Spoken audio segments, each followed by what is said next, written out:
Hi, I'm going to show you how to log a package in Testament. This is the most basic function. Every time you send out books, it creates a record of who you sent them to, where they are, and what books you sent. Testament will remind you of the prison restrictions on books, and at the end, it creates an invoice and a shipping label.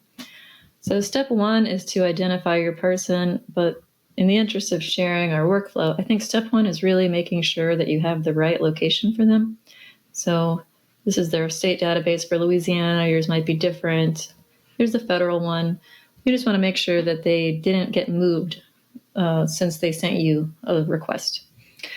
Okay, so step one is you enter in their ID. If you've already sent them stuff in the past, it will suggest some here. Here's my fake person. This is the right ID. This is the right state. So, okay, hit submit.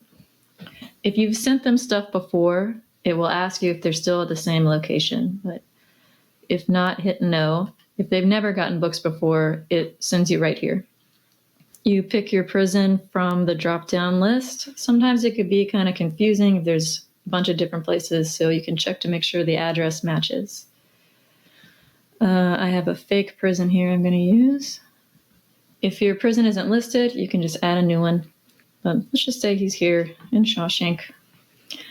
So step 3 is the books page. It reminds you of this prison's restrictions here. If your books meet this, you're good to go. You can type in your book title and author here manually, or if you have an ISBN scanner, you can just zap them, which is great. This ISBN scanner, I got this online. It was like $20. It saves a lot of time. To use it, you have to make sure that your cursor is in the ISBN box here. It will not work unless you're in this box, but you basically just zap your barcodes and it fills it out. Sometimes if a book is older, this doesn't work. This book's like probably older than me, but that's okay. I'll just do it the old-fashioned way. Usually it works. Okay, so if this all looks right, you hit submit. Here's the confirmation page.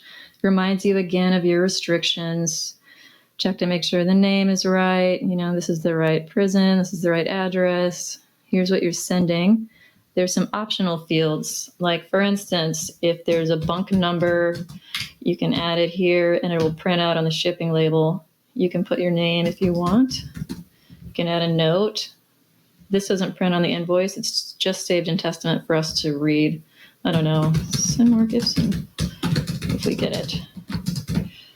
Okay, so if this all looks right, you hit send it. If not, you can go back and change it.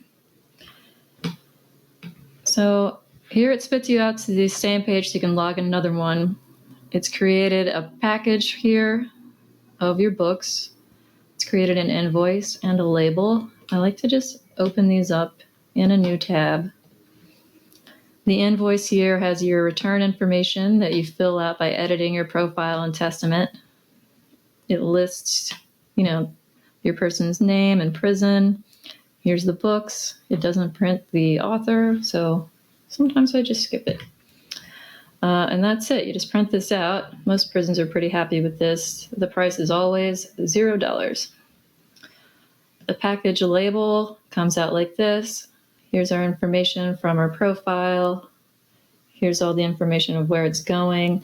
If you've made a minor mistake here, you can just click on this to edit it. Like, maybe this is actually John Z. Public. You can just fix it here.